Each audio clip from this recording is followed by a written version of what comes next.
What up, friends? What up, world? It's your boy Jimbo. I'm that guy, Joe. And welcome to the very first official O.B.A.T on the road. Today we're going to give you an inside, behind-the-scenes look at a local St. Louis brewery, up and coming. Today we're at Iron Hops Brewing. Let's see if he's home.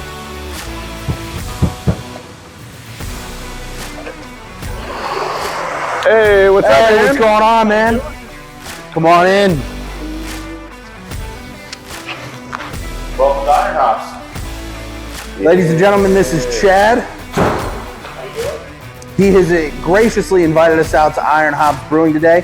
He's going to give us a little tour, do a little tasting today, show us around, show us his process, talk about his beers.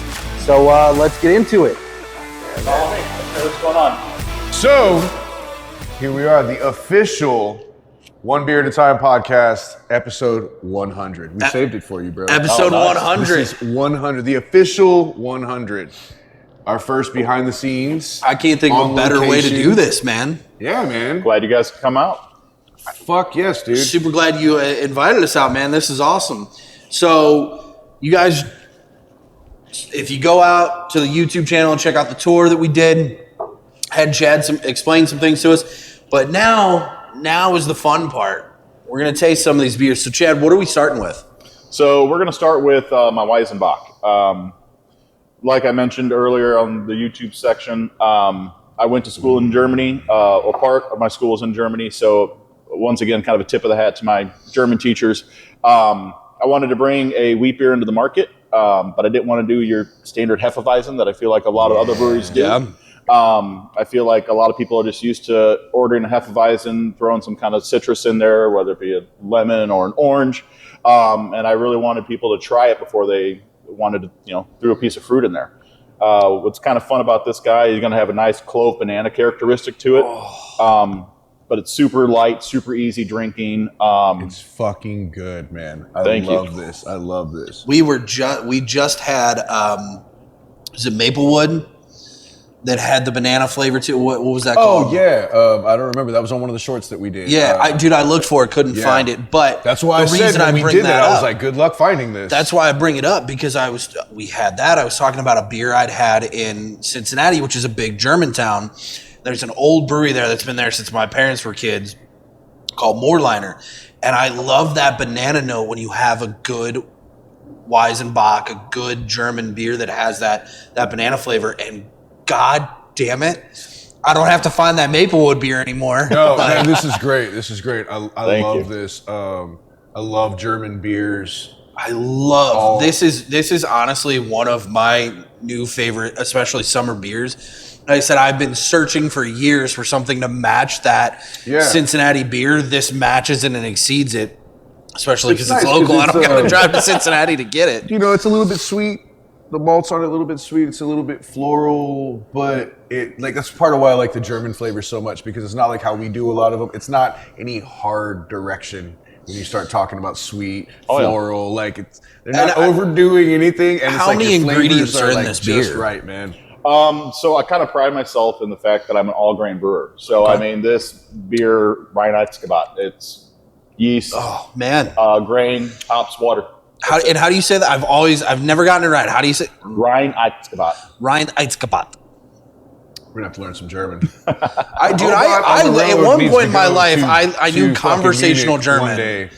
My ADD allowed me to teach myself conversational German. I had one German girl at Lindenwood that I could have broken conversations in German with, and I just kind of like my Spanish. I can't speak it, but I was always told by people my pronunciation was really good. It was people were always like, you pronounce those words the same way I do accents. I have that ability to hear I can do with the pronunciation really well, man. But I don't know how to actually speak it. No, I love this. It's part of why shout out to UCBC. We always give them props, because I'm they venture out a little bit, but for the most part they're we're Bavarian style, we're German style, and they pretty much stick to it. I really love that all those flavor notes that make those beers such favorites of mine, you got them all right here. I love that this is such a clean, crisp beer. I mean, I can tell that this does not have a bunch of real crisp stuff in it. It doesn't have a bunch of additives. You're not using a bunch of random stuff to try and get that banana flavor,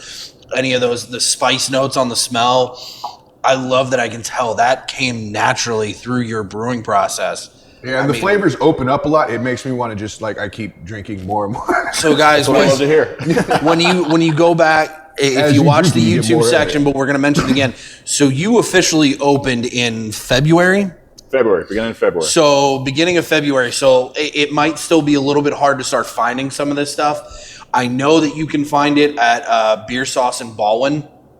Do you know where else you're going to be distributing? I'm actually in about 40 spots currently. I have about 55 tap handles out already. Man, 3 months, dude. It's awesome. It's labor of love. It's amazing, man. I'm a one-man show, so I tell people I deliver in the mornings, I sell in the afternoons, and make beer on nights and weekends. The cool part about at least what I try to do to make it more accessible is if you go to my website. I have an interactive map that will actually show all the beers and restaurants that are currently carrying my beers. I was just going to ask that. That's awesome. Perfect. So guys, definitely check out, and we'll put the link in everything. Yeah, what is the official website?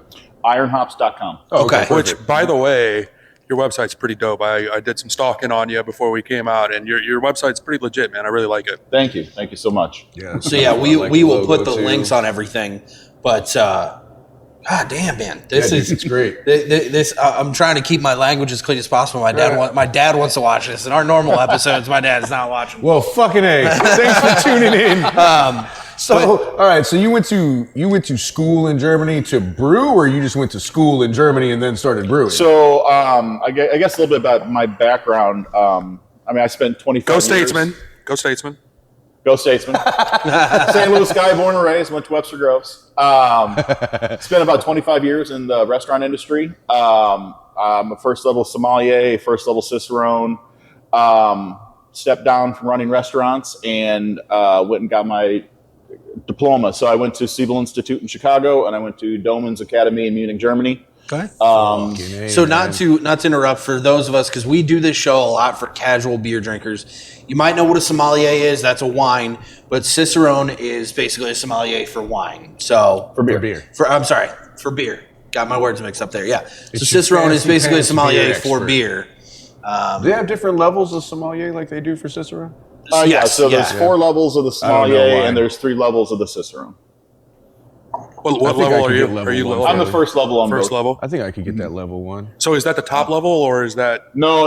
It's the level 3 is probably level. Level 3 and is then for it's cicerone. Level 3 is probably pretty fucking hard. Then that's why I decided level 3 is hard in the sense that all the levels. It's a really big depth of knowledge in the sense of IBU ranges, being able to write essays on these things, backgrounds of not just the beers, but where they came from, why they taste the way they do, based on, water chemistry's only been around for like 100 years, but beer's been around a lot longer. So, are there a lot of level 3 cicerone? Because I know, like sommelier, getting those level 3 and level 4 certifications, you're working for the finest restaurants in the country, around the world. You're working at the finest resorts.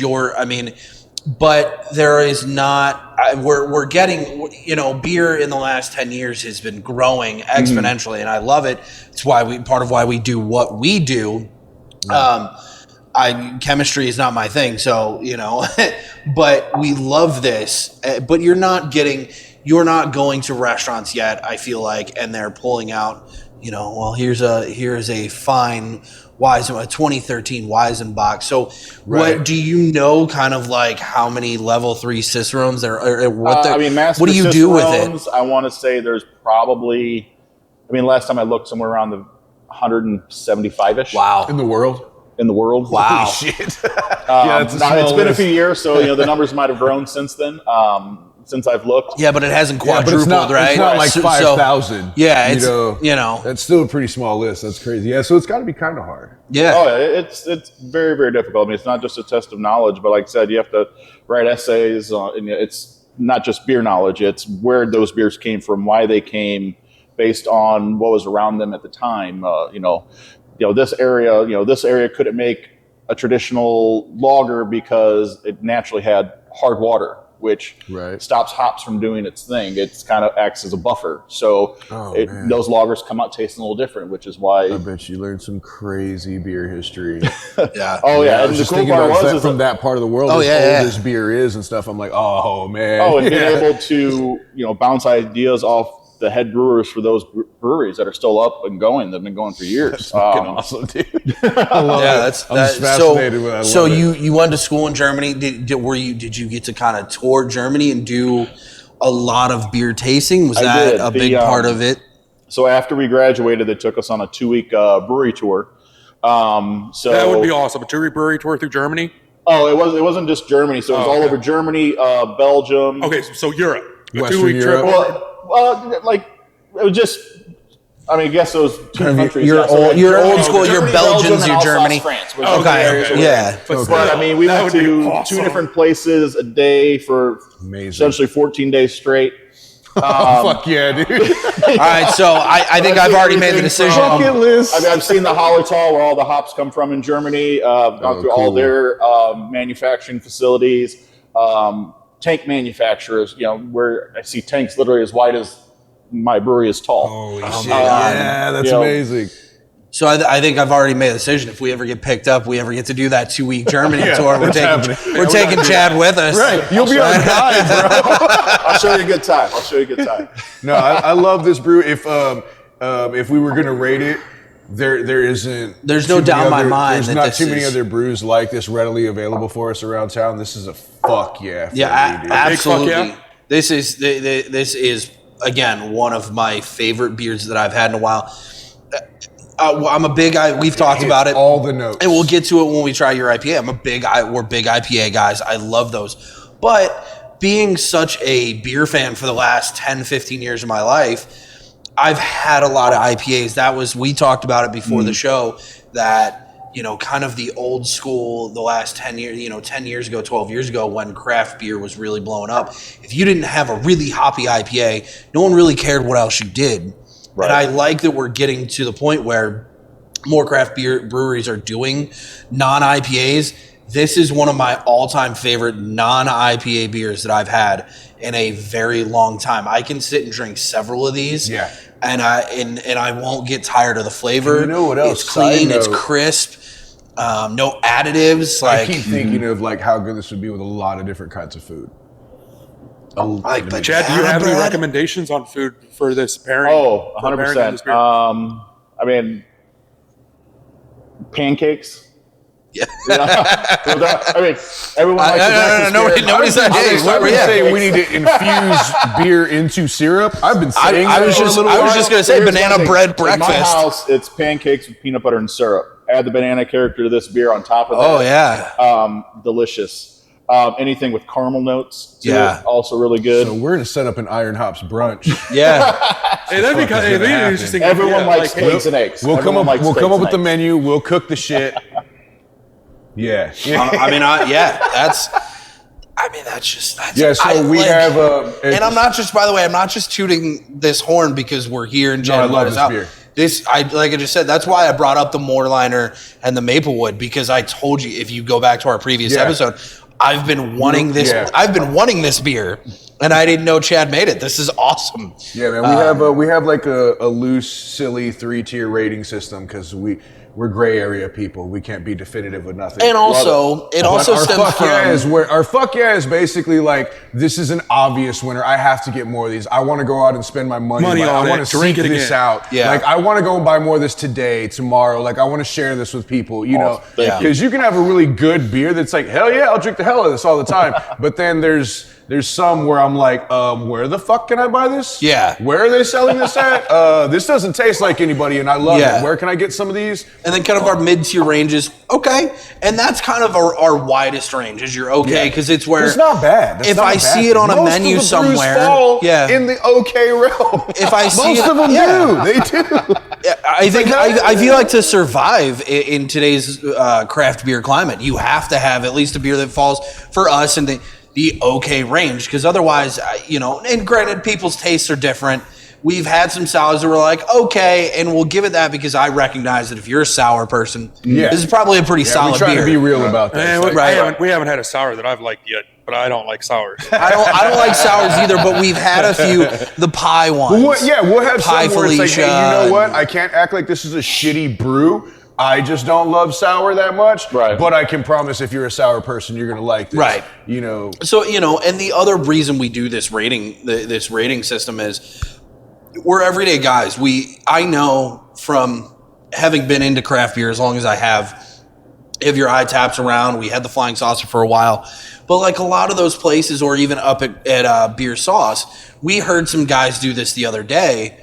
We were talking about Busch Light, and people were like, "Oh, you drink that crap?" And I'm why like, waste "Yeah." Your time? They're like, "Yeah, I do." Why would I'm you like, fucking bother? Or like, of course, you. Yeah, you. 4th of July, man. I'm gonna 4th of July when I'm drinking from like 10 to 9 o'clock at night. Yeah, I'm gonna have some Busch because if I drink IPAs all day, I'm gonna be on the floor by noon. Yeah, right. Man. And like I said, like that's why I'm excited for the lager because I'm like, well, most of the time, like say we're doing yard work and shit and we're sweating all day. Like, man, I'm not gonna like seek out a good craft lager because they're so fucking hard to find. I'm gonna go buy like a box of Busch or Coors Banquet or something like that because I'm gonna drink all 12 of them in that few hours while I'm outside, doing yard work and shit. But when I can get a craft lager, for one, I'm a support local person. But for two, I'm always like, well, fuck yeah, like nobody's making like regular lagers all the time. Well, for me, one of my favorite questions that I always get asked, on the wine side, what's my favorite wine? On the beer side, now that I'm brewing, I switch sides of the business to the production side. Right. What's my favorite beer? And it's just whatever one's in my glass. Like, they all have their place. They all have their place. I don't discriminate against my beers. These guys will, especially when it comes to that bog myrtle. One of my favorite things that I ever learned, and one of the guys I worked with at the liquor store in Massachusetts was a level 2 sommelier. And he taught me and told me, he goes, if you want to get into wine, because until you really, really know your shit, he goes, if somebody offers you a glass of wine from a $200 bottle, try it, absolutely. Because there's no reason for you to spend more than $20, $25 on a bottle. 100%. And I've taken that to heart. And when I like wine, I like to drink a lot of Malbecs, Old Vine Zins, I'm a red wine guy. But I won't usually spend, unless there's something where I see it, I'm like, that just looks really interesting, and it's above that $25 mark. I'm not going to buy it because just because it's a $50 bottle, it's not justifiable. And beer's not quite there, but a lot of times it's kind of there. And like that's what's funny. The more we do stuff like this and we talk, and it's like, man, brewers and stuff like. There's a lot of pretentious hipster shit that goes with craft beer. Yeah. But the more you get into like meeting the people that make beer and stuff, it's like that's not the real culture of beer. Which makes it's not who they are. But commercially though, the trend of craft beer, it's like that's kind of always what's pushed. And so we're always out to like shit on the pretentiousness of it. But at the same time, there is the same level of complexity. Yeah. And I feel like tasting this beer, you pointed out things that I tasted, a little bit of clove, the banana, stuff like that. Because I feel like if we were sitting down at one of the beer bars around here, you'd hear some guy off of them and be like, I'm getting hints of juniper. There's no. And they're like, no, there's not, man. You're making shit up to try and sound like, look, dude, it's a great beer. I like it. I get the banana, I get the clove, I get some of the other, but I don't need to go too in depth. All I need to know is I want to drink this beer. It's really goddamn good. I always tell people it's like one of the aspects I love about the production side. I've always liked and enjoyed making things. And coming from wine into the beer side, winemakers, phenomenal winemakers can make a $5 bottle taste like a $50 bottle. Winemakers, they take essentially what grapes are given to them based on their weather, and they make the best wine they can with it. And the ones that can do consistently are phenomenal winemakers. On the beer side, I love the fact that there's no rules in the sense of, if I have an idea, I sit down and I start writing out math equations to take what I want it to look like, what I want it to taste like, what I want the mouthfeel, the hops to be. Yeah. And I start breaking it down mathematically, and then I start creating a recipe, and I can create any flavor profile, any beer that I want. and I love that freedom aspect of it all. It's just beautiful. That's a beautiful thing. Making beer is almost an art form. It's one of those absolutely things. is. Yeah, 100%. I mean, it's interesting. It's interesting you touch on that because from a creator standpoint, you're restricted to the beer, but yet you have the freedom within that restriction to. That it's limitless. It is. Yeah. It's almost limitless. Yeah. Like I want a chocolate banana, so I'm going to do this, and this. Like the fact that you've made a great beer here, but you can take that and then alter it. So the one I've been most excited about. It's the rye pale ale. Episode 100. So thought process behind this guy. I feel like pale ales are just getting hoppier and hoppier and hoppier to the point that they're not really pale ales anymore. So I kind of wanted to bring it back to its roots with this one. So this guy only did 25 IBUs. I have a little Cara 60 in there where you kind of get that reddish hue from. And it's going to add some nice caramel nutty notes up front. And then I have about 5% rye. So right when you think that caramel is going to go too much, the spiciness of the rye comes on the back end and just really kind of balances it out, makes it a great session beer. Cheers, boys. Cheers. Salud. Oh, nice, man. Ooh. I get exactly where there's that hint of sweetness and immediately switches to a spice. Mm-hmm. Yeah, you get like it kind of goes back down your tongue, like as you're that little mid tongue. Yep. Again, man, I'm going to give you that. This doesn't remind me of anybody's. No, thank you. Not at all. Or anybody's specific style, not to like compare one place to another. But a lot of times, like it's the only thing we have to like go for off pale ale, right? For me, like we were just talking about this like last week. Mm-hmm. We were talking about like when you first really started getting into craft beer, and like I'm from Texas, so my Texas family was all domestic American lagers all the time. That's just how we drank in Texas. And I was around 15 or so when my dad started letting me like taste some of the other beers that he would drink, because my dad was in the Air Force. He was stationed in Germany for a while. So like I had tried Guinness, I had tried Killian's Red. We always talk about Killian's. That was one of the first ones that I had ever had. Honey Brown Lager, beers like this. Well, one of like a family friend, we'd go hang out there, and that guy, he fucking loved German beers. So that's where I had like Bitburger, St. Pauli Grow, But when I moved to St. Louis and I was like 19, 20 is when I started like, that was the first time I'm like, I'm in a place where they make their own like craft beers. It's not the same as other places I had lived so far. And like, I didn't know what I was talking about. And it was right around when I first started bartending, around 21, and I'm trying everything and I didn't understand. Like I thought every single beer that's like pale ale, IPA, the hef, like all of them, I thought they were all completely different brews. I didn't understand the ale lager thing. But one of the biggest brews that stood out to me right then in the beginning, early as a bartender, was Schlafly Pale Ale. And so because of that, getting back to my point, like you don't want to compare brewers, but not that I think they're king, and Schlafly's good, but honestly, for the most part, I don't rave about their brews. But the Pale Ale and the APA, I still always say, compared to others, is like one of my favorites I've ever had. And so it's all like I can't help it. I'm not trying to compare, but it's like, that's one I know I like. So when you have other ones where it's not even close, or it's like you were saying, they get so hoppy, right? It's so far out of that realm. You're like, hey, can't even really, So you don't want to stack them up against each other, but at the same time, it's like, if you know that's really good, you can't help. And it's cool that strong pale ale that literally doesn't taste like fucking anybody's. Thank you. Props, I'm gonna get back to this, the whole traditional part of it. I went on a weird kick like a week and a half ago. I was drinking a lot of Spaten. Oh, really? Huh? Yeah, I was drinking, and I bought some Bitburger. I was just buying German beer. I don't know why I was like buying German beers. I was like, I want some German beer, which I did, and I didn't know that you had studied in Germany. But I was like, I don't know why, but I'm like, I'll go through these kicks, right? Where I'm like, it's like we'd had that Maplewood beer, and I was like, I'm kind of like on a fresh in your mind. I'm like, I want some German beers, like this is good. And but these traditional beers are, like you said, it doesn't taste like anything. No, I like it has, and sorry, that kind of came off weird.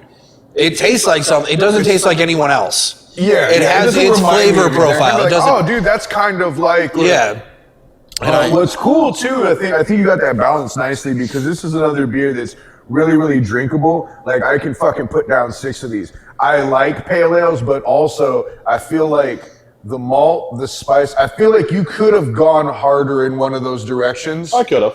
But it's not. It's balanced real smooth. So it's like, it makes it like, I would still like it if it was maltier. But I'm like, thinking outside of my own personal perspective, I'm like, as a drinkable, full flavored beer though, that balance is really crisp and clean, and it's like a nice little middle point, you know? Oh, thank you. Well, and see, that's my thing. It's like, you know, there are beers that, you know, when you start getting to higher ABVs, you can only have so many before you're shit-faced. Yeah. But at the same time, you need to have those beers that you can sit around with your friends. So what is the ABV on this? 6%. Okay. So it's slightly higher. Slightly higher than your average beer, but not bad. You're not getting tore up on Yeah. Exactly. But, you know, you can sit down and have a 6-pack or a 12-pack with your friends. And I could absolutely drink. So you obviously... We could sit and watch a football game or a fight, and I'll fucking put down a 12-pack with some friends on this. So obviously you started by home brewing. I know you went to school and all that, but from going from home brewing to having your own brewery, what was the first beer that you were like, this is what I want my brand to be represented by? Oh wow, my first one, honestly, that I was really, really proud of was actually my Weizenbach, and then I'd be proud. I'd be proud. Yeah, I'd be proud. And then my stout. Yeah, it ain't a bad staple, right? Yeah, and then my stout that we'll get to here in just a little bit. It's one of those things where, you know, I've always been a math and chemistry geek. Like, it's, no shit. Okay. So that's a big part of you as a brewer, is that like you're good at the math part. Well, I mean, it's brewing is chemistry and biology. Yeah. With a hint of art thrown in. And a hint of heart, a lot of heart. Black heart? No. That's where the spice comes from. My wife gave me my first brew kit like 13 years ago, and so literally from a home brew kit. A home brew kit. Like, she gave me a little box kit because I've always loved, and now I'm here. I love it, man. It's fucking awesome. I made my first beer, and it was not the greatest. It was way overly floral, and I started reading more, and it's like, how can I tweak this? How can I adjust? And then my brew kit went from a 5-gallon bucket to a 12-gallon bucket to a 15-gallon bucket to a 30-gallon bucket. And then, you know, then multiple systems and pumps and all this kind of stuff. And it was just, when I geek out on something, I really geek out on something. So I've never moved. Joe's never brewed. Joe has never brewed. I've made 4 batches in my life, so not a lot of experience. Yeah, we're like this far away from starting. But I know the way that my buddy and I had started is we went to a store out in Town and Country, and we bought all the stuff. We had the carboy, the big old steel pot, all the gadgets and all the stuff we needed, and then we bought a homebrew kit, and we followed that to a T. And then our second batch of beer, we found a recipe, went to the store, had them find us all the hops, all the malt that we needed, and we followed that to a T. And then our next 2 batches, unfortunately our last 2 batches, we did at the same time for his wedding.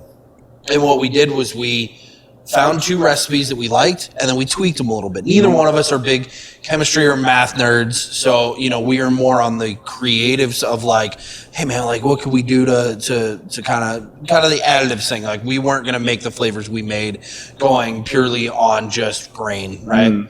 So what was so you had a brew kit. What was kind of did you go that route sort of, or did you go from the home brew to the one kit to like, I'm going to do my own thing, or did you do the in-between? I only did the one kit. It was one of those things, once I realized I liked it, then my biggest focus became efficiency. How can I make more beer faster? Because when you're doing that initial home box kit and you have 2 weeks of fermentation, and then you have to dose your beer, cap it in bottles, wait 2 more weeks before you even get a try to see if you screwed up or not. Right. That was my thing. It's like, all right, how can I just get it down to an efficiency type time where it got to the point for a while I was brewing every 2 weeks so that I could repitch the yeast I was using, save on that aspect because yeast gets expensive. Yeah. And then when I'd find a recipe, I would tweak it to the point that I'd like it. And then, being in the restaurant for as long as I was, or in the restaurant industry for as long as I was, what I would do for funsies is when I'd go visit a friend at whatever restaurant they were running, or they were the beverage manager for, that kind of stuff, I'd bring drinks for their staff, because being a home brewer, you can't sell anything, right, but I can give away as much as I want. And that's how you get a lot of your feedback. And again, some of the most discriminant palates in the city. Were you doing service industry people? Yeah. Were you doing the one or two? So we always did two, and I don't know where we got this or why we did it this way, or maybe that's how most home brewers did. We did the 2-stage where we did a week in just the plastic food grade bucket, and then we would transfer it to the glass carboy and do some. I don't remember. I always did all mine just in the plastic bucket. Really? The one time I tried a carboy, my water lock failed on me,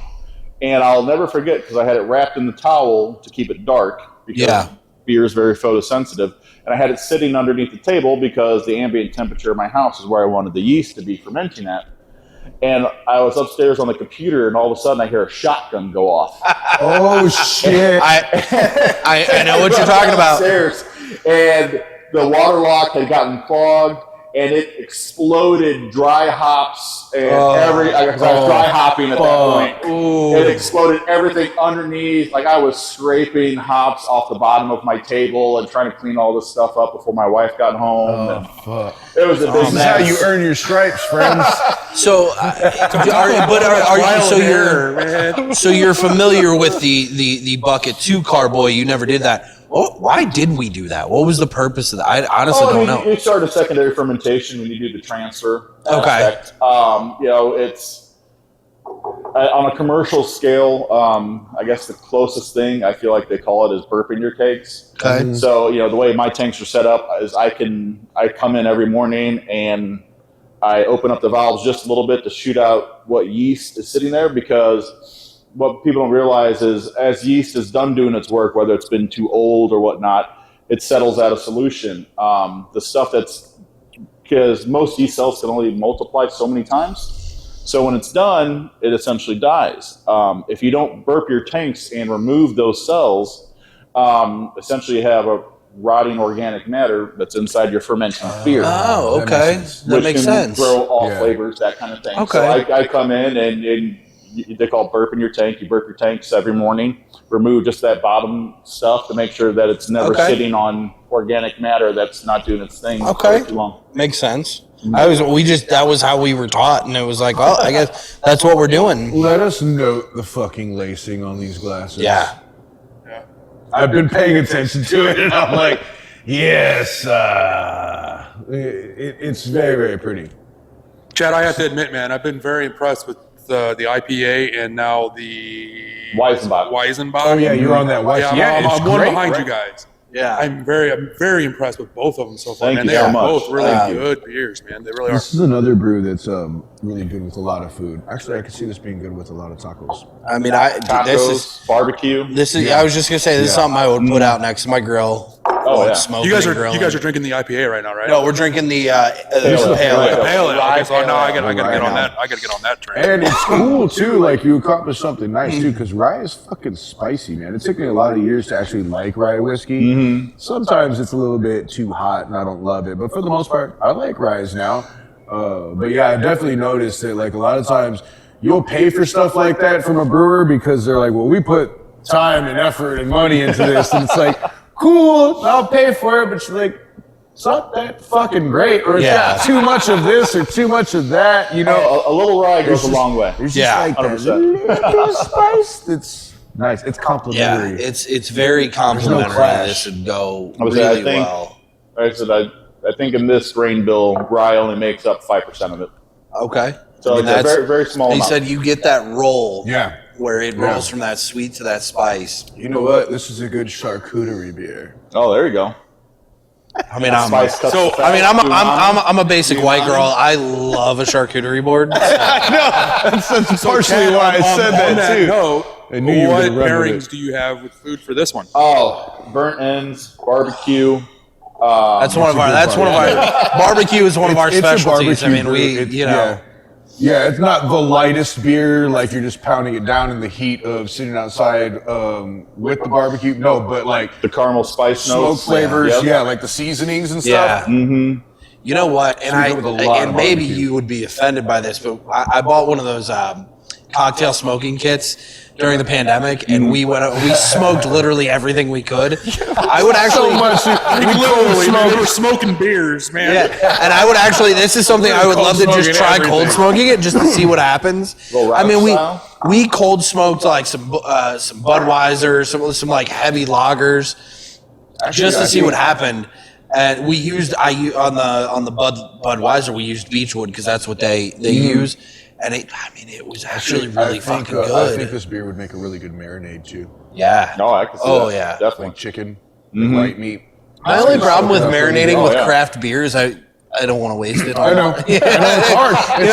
It's hard. Then you go to do it and you like open one, you're like, I'll sacrifice a beer. And then you do it and that one beer is nowhere near enough. And you're like, fuck, I don't want to use 3 more. Oh, fuck. I should have bought 2 6-packs. That's an expense. But yeah, and that's the other thing too. You're like, do I even like these people that much? Yeah. Do they deserve to really skirt get steak? the flavor in there? It's like, you gotta do that shit right. Yeah. You're really fancy and reduce it down before you do it? Dude, reduce this down and with some bratwurst. Yeah, this would be a good beer brat. Actually, yeah, you're right.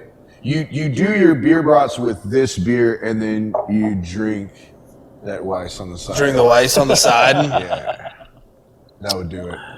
I will say I'm noticing a difference between drinking it here and drinking it out Beer Sauce, and that's part of the reason I want to get your name out there as well, as what little influence we have, because I mean this is fresh beer, and I can tell. You can tell that this is fresh beer, and it is fantastic. Not that I didn't enjoy it at Beer Sauce, but like, if I just had, so my wife and I are house hunting. If I could just come here real quick and pick up a couple of kegs for the bar that Joe and I are going to build. I like that it's got like a crisp finish. It's almost got like that fucking like Kolsch snap on the end, you know? Yeah. It's just the balance of that rye plus the hops. Like I said, I wasn't trying. So what hops are in this? In that one, we're looking at Galena, Centennial, and Cascade. And where do those hops originate from? I got all my stuff from those particular hops I got from Yakima Valley. Where's that at? Washington those Cascades. Washington State. Mm-hmm. Those Cascades, I'm a big fan. Citra, I'm a big fan of. Simcoe. Simcoe's, Centennial, Cascade. Simcoe. Pretty much all of my hops minus the hops I purchased for the lager are all Yakima Valley. Okay. So, but the ones I did for the lager, I had to go to the Holocaust. Do you travel the world or the U.S. looking for that one particular hop? Like, is there like an encyclopedia on like hops and what flavor they have and where to find there's them? books on. We have some books that explain there's them, books on hops. If you go to some hop producers, you can go in, or they'll send you sample packs, and you essentially you kind of take them and you rub them in your hands. Right, yeah, I've seen that smell. Make sure you have some Goo Gone because that resin gets all over your hands. It doesn't get off. It's like the marijuanas, you know what I mean? Same family. Yeah. Legit. That's one of those things. Like, my wife has just now learned now that everything's legal. My mom and dad, Sorry, we live in a recreational state. But, my mom has her, but a lot of people don't know that, and that's why, like, a skunk-smelling beer, they're like, wow, that kind of smells like weed. It's like, they're the same genus, they're the same family. There's a few things. Like it's all fucking hemp. Yeah, but with a lot of the stuff, I mean, I've brewed enough that I've seen a lot of hops, and the ones that I haven't, just read about it and get a little sampler pack and smell it, and you get a good idea. See how it's used, what it's used in, or just have fun and play. That's the nice part is. We're about to move on to the next one. Before we do, what is dry hopping versus normal hopping? Like what is that? So dry hopping versus normal hopping. So normal hopping for I'd say standard beer, you add hops during the boil. Okay. The only time that really doesn't come into play is your East Coast IPAs. They normally do their hopping in the whirlpool, which is after the boil, which is why you get all those big aromatics, but you don't get the bitterness aspect, which is why they're juicy or fruitier, because the hops aren't in there as long to do their bittering value, which is what they're there for.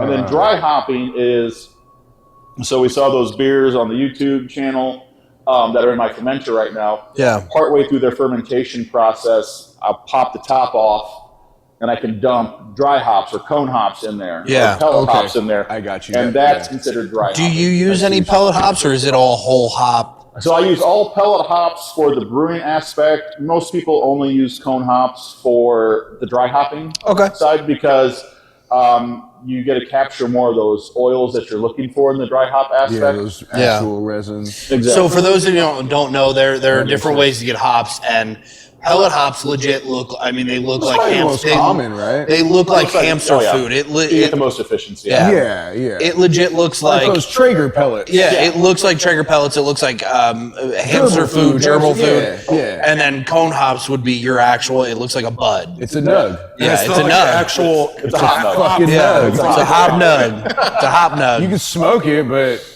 Man, It probably won't get you drunk. You're going to have a headache. it tastes good. yeah, I love that. I thought he was trying to say it's not going to get you out. It won't get you drunk. So, round three? Round three. All right, so what's up next? Is it the IPA? Next we have my West Coast IPA. IPA, I can attest that is an awesome brew. Indeed we shall. All right. So, Chad, what do we got? All right, so here is my West Coast IPA, India Pale Ale. Real quick, what makes it a West Coast?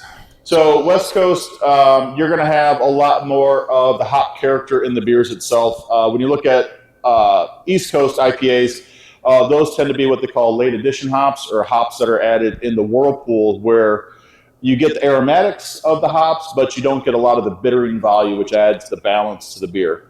Now, with that being said, I feel like mine is a little unique in the aspect that I feel like there's a big division that happened with IPAs years ago when everyone was trying to out-hop each other, where everyone was just using two-row hops. We just get that big resin punch at the end. And don't get me wrong, I'm a hop head. I loved it. But at the same time, there's a lot of people that don't like that. So I wanted to make IPA drinkers IPA, but I wanted to make it approachable. I want to make it approachable for non-IPA drinkers, showing them that you can have a big IPA, and as long as the malt character in the front balances out the big hoppy resin at the end, it's delicious. So that's kind of where I went with this guy.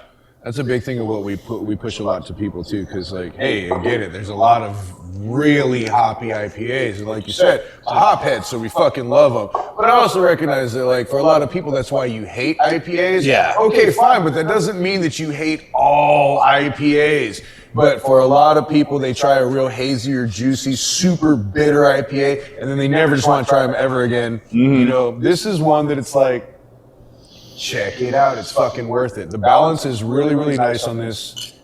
We did have a little bit of this earlier. You know how we do.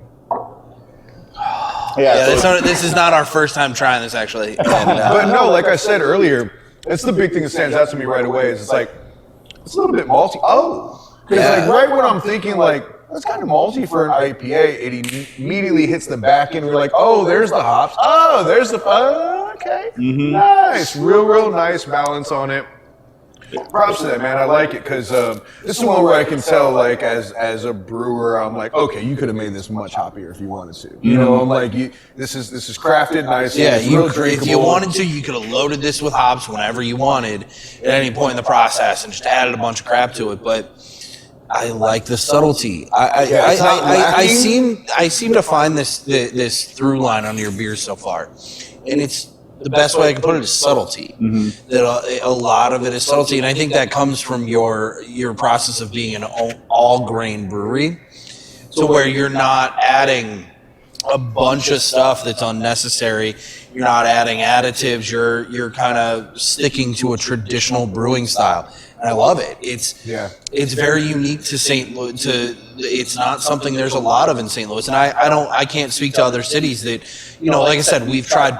There are breweries in Chicago and in Iowa and around the country that we've tried, and I've tried plenty of beer out in Massachusetts, East Coast stuff, but you don't find a lot of these traditional style, very clean, very. I love it. I mean, it's very. It makes everything very drinkable. The Pipeworks beers. I love some of their stuff and Topple and Goliath. But at the same time, you have one or two of those, you're gonna have a solid buzz going on. And they're also for real hopheads. They're right. Like, I love IPAs, so this is a beer that I'll drink. It's the same thing with stouts. There's most people, it's you're really more of a porter person. But if you're a stout person, you can go way deep into that spectrum. This is what I think. What I really like most about this is that the same thing that Weiss is, it hits all the notes that I want. Yeah. So it definitely hits all the notes, dude. Yeah, so it's even where I'm I would like it if it was hoppy or if it was a little bit bitter. It's that doesn't mean it doesn't hit everything that I want out of an IPA. Yeah, it doesn't need to be. Yeah, for me, I guess when I was thinking about making this beer, my favorite flavor when I drink the big IPAs is orange zest. Okay.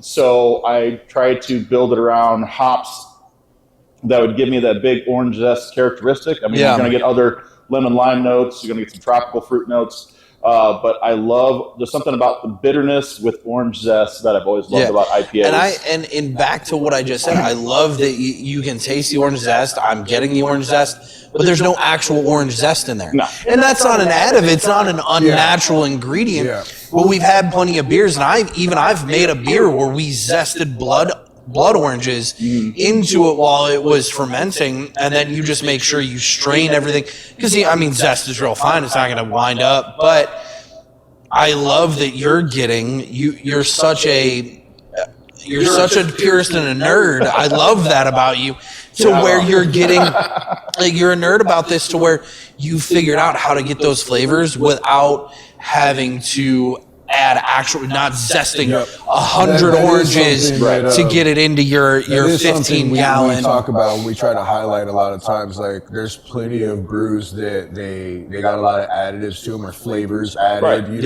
and we like. And maybe additives isn't the right word, because a lot of them aren't necessarily O.B.A.A.T. If you look at O.B.A.A.T, a lot of their stuff says malt beverage, not actual beer, because they're using additives. And their flavors are great. I love them, but then but other breweries don't, and then you still get that distinct flavors that they sought after. It's hey man, that's worth highlighting. And what did you call it? Adjuncts? Adjuncts, yeah. It's I know you could have added stuff to get that specific flavor, but you telling me you didn't add anything fancy and you got that flavor? And you're the lone employee here, right? I'm a one-man show. So, and that makes it even more awesome, because if you had other employees, you really wanted to punch that up, you could have a guy there hey man, I need you to spend the next 2 hours zesting oranges. Right. But you don't need to, because it comes through on its own. It's not too punchy with it. It's not too overbearing. But you've done it so scientifically and so purely. It stands out. It's one of those incredible. that I call all the time IPA. Can I just say that prior to drinking your IPA, my favorite IPA was Incarnation by Four Hands. Oh yeah, okay. Because it had the grapefruit, and I'm not a big grapefruit fan at all. I actually got to meet one of the head brewers at Four Hands at Sugar. It was one of Oscar's customers. Yeah. And I asked him, I was like, how did you get that grapefruit taste to it? He's like, it's just all in the hops, right? Yeah. I try this. There's this is no bullshit. This is not because I've known you for 20 years. Blowing smoke. Not because I'm not blowing smoke up your ass. This is my favorite IPA that I've had. It is amazing, dude. Crush that. Dude, I could crush it. You guys are not seeing it on camera. Well, what's also really nice. I got a full glass. Look where I'm at. Well, you know what? The point that's being made, what's really nice is that out of all craft beers, IPAs have probably It's a benchmark. Shot up for the most trendy. Yeah. Right? And so everybody's wanting those specific things. And then, like you said, everybody's trying to out-hop each other and everything. because like there's other popular craft brews, but the IPA is like the one. You know, so everybody in competition all the time. Nobody's making classic traditional IPA, just a regular fucking IPA. Right. Not hardcore juicy, not hardcore hazy. Got 17 different hops. Yeah, or like exclusively just this one hop, but like really just fucking beat in there so that you taste it 5 times over. You know, Right. sometimes we do like the exclusive series. Yeah. where So it's all this what and that. hops do you have in here? This is like So I a have- classic balanced IPA. Citra, Warrior, and then an experimental hop called 1320. Okay. I mean, Citra is one of my favorites. You said an experimental hop? Yeah. So I'm not sure how long it's been out. Is it like a hybrid, like what the way they grow it? They To fuse? be honest, I have no idea. Like they don't have a name for it. They just call it experimental 1320. But it was supposed to essentially give, big citrus notes, big tropical fruit notes, especially. There's a hint of sweetness to it too. That's that tropical. Yeah. And tropical it's fruit. perceived sweetness. I mean, this is 8% alcohol and 65 IBUs. So there's no actual sugar left in the beer. It's Right. the perceived sweetness of all those citrus notes. Yeah. No kidding. But no, this is fermented almost all the way through. Like there's no real sugar left. And how long does it take to brew this IPA from beginning to end to where About you get 17 it? days. 17 days. So, So about the same as most of the other beers out in the lager. Oh, yeah. That's awesome. This is an This amazing one, IPA. I think It this really one is. is Chad. good Thank for you. all of your favorite bar food.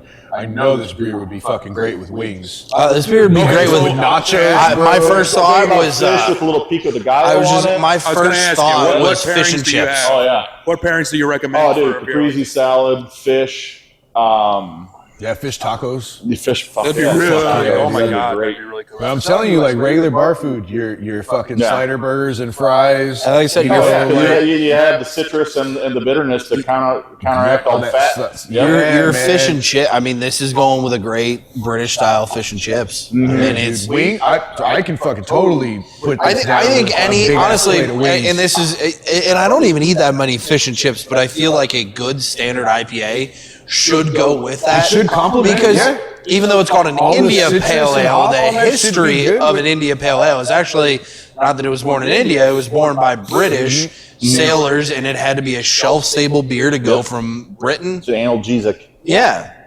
and I mean that's. Lacing's I great, can see man. myself sitting in the galley of a wooden ship, drinking this beer, having my fish and chips, You're damn right. singing British sea shanties. With a little bit of vinegar, right? You gotta put A little bit of vinegar. on We that. talk about how we appreciate the light IPAs because there's not that many breweries that specifically try to make something that's like 5% or around 5 or lower, real drinkable. It's a lighter version of everything you're used to in IPA. You're like right on that borderline without specifically trying to make a light IPA. You're not gonna. But it's like Well, 8%. it's 8%. You're not. That's the what I thing. It's mean. like, It's like- you're gonna that's what I drink mean. this and It's not like- realize, like, oh, It's on that borderline though because Sneak up on it. it'll sneak up but on you. it's so drinkable. You're not tasting it thinking like, ooh, that's a strong beer. You Yeah. know what I mean? And Like, that's it's like, where it's on that. comes in. Yeah, That's. yeah, it's I that- love the balance. You have are. that malt character. It balances the bitter aspect, and like I said, to me, it's I don't see the bitterness as perceived bitterness. I see it come across as citrus notes. Yeah. Yeah. You know? One of my favorite things, getting to our third beer here, about you and this brewery is number one, you're a one-man show. So these are all your recipes. You're the one making all this. You're the one brewing all this. And yet you're such a master of balance. Like I said, it's been a through line so far in Yeah. the 3 beers that we've had Yeah. that everything is so well balanced. I Thank can you. tell. And I like that, like, there's yeah, like, time, passion, love. and you can tell that, like you had like a vision, because that's why I keep saying I'm like, you could have gone more this way or that way with some of these. I'm like, I can tell. Because the flavor's so strong that I'm like, if you wanted to do more of that, like you totally could, but it's like specifically, but it's like, yeah, but instead, this has got this kind of balance instead. It's drinkable I because feel like of if these you- reasons as a instead. creator, I like that, man. I'm starting to learn less is more. 100%. Right? 100%. So you could take it to like 100%. And at the but same it could time, ruin your brew. Like it could ruin your brew. It decreases the amount of people that want to drink your brew. And at the same time, if you ever wanted to do, you're like, well, you know what? I love what I did. I could make a double this up. Of this for sure. And at the same time, if you ever... It's so solid that it's like, I could see it, man. It's like, it'd be very easy for you to just like a couple little adjustments and you're like, you know what? I'm going to take that in a real hard direction. This for some of you fuckers that wanted to act like this wasn't enough of whatever. So, you know, they're like, oh, that's not, well, you know what? Well, here's a fucking Imperial then. You know? So do you have a name for your beers or is it just your Iron Hops IPA? So, yes and no. So some of them have names. Some of them are just... They are what they are. The O.B.A.A.T is my soothsayer. Okay. What is it? A soothsayer? Soothsayer. Okay. Because to me, it was just kind of a play on words. Wizen, to me, wise, soothsayer, see in the future. Borealis. So one of the first beers, so that my pale ale was one of the first beers I really enjoyed as a homebrewer making, in the sense where it's just like, I finally didn't screw up as a home brewer. That was the first Cheers beer. to that. You're saying that was the first beer that you were like, this is where... The first one was just like, what had happened was I had pulled it early, and I brought some samples to my job at the time. And I remember putting it in a wine glass and holding it up to the light, and I was seeing all these beautiful like purples and pinks and like different hues to it. And it reminded me of the Aurora Borealis. So the Borealis Pale Ale. That's awesome. That's where the name came from. It was just... Well, and the only reason I ask is because, again, if you ever really wanted to, like, you could throw more... You could make this beer and then dry hop it, whatever you want to do. This could punch be it up. Like, hoppier, I don't say that because I'm like, hey, man, like, you need to hop this up. No, I love this beer. But that's the beautiful thing is you have such a beautiful beer here that if you ever wanted to add anything to it, I don't think it would destroy. Now, obviously, you can pick the wrong hops or whatever, but I'm so taken aback by the fact you're a one-man show. Yeah, that's impressive. That's part of what lacing. Yeah. Championship lacing. Look at this. Yeah, it's like. But at the same time, I think child as they grow taller. At the same time, I actually think that you being a one-man show is what has allowed you to have these beautiful, clean, crisp, balanced beers because you don't have a bunch of cooks in the kitchen. Right. You don't have, and understanding that at some point you're going to have to expand. You're going to get bigger. I know you are. You're going to have to expand. You're going to have to hire brewers, and it gets hard at that point. And Joe and I have worked in kitchens. We love to cook, and we mesh well together. Doing his mom's food, doing the chemistry is there. Right, the chemistry is there. But you're at some point. St. Louis, it's we all know each other, and it's a small city, right? People, but at some point, you're going to have that brewer that is going to. You're going to hire somebody.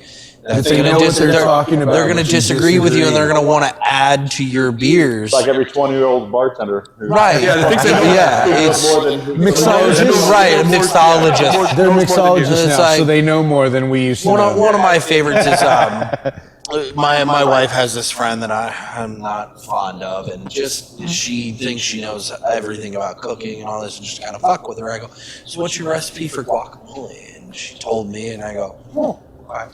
Did you put the pit in there? She goes, you don't do that. And I go, and I called your mama. I called your mama my abuelita. I go, my abuelita taught me that because she's from Mexico. That's how you keep it from going brown. And well, friends, that's going to do it for this episode of One Beer at a Time podcast. Thanks for hanging out with us for episode 100, and we hope you enjoyed our first edition of O.B.A.T on the Road, featuring Iron Hops Brewery. We want to give a big shout out to our new friend Chad for having us out at Iron Hops. Thanks for the behind the scenes look and sharing your process of going from home brewer to opening one of St. Louis' best up and coming local breweries. Be sure to follow them on Facebook and Instagram at Iron Hops Brewing Company. And you definitely have to check out the website at ironhops.com, where you'll find full descriptions of the brew, upcoming events, and a beer locator so you can find Iron Hops Brew near you. Of course, as always, we appreciate all the likes, follows, and subscriptions. We can't thank you enough, friends. Keep it coming and help us build this community. You can listen to our full audio podcast on Spotify and follow us on social media for more content. Remember to support your local brewers and take care of each other. We'll see you on the next episode of One Beer at a Time.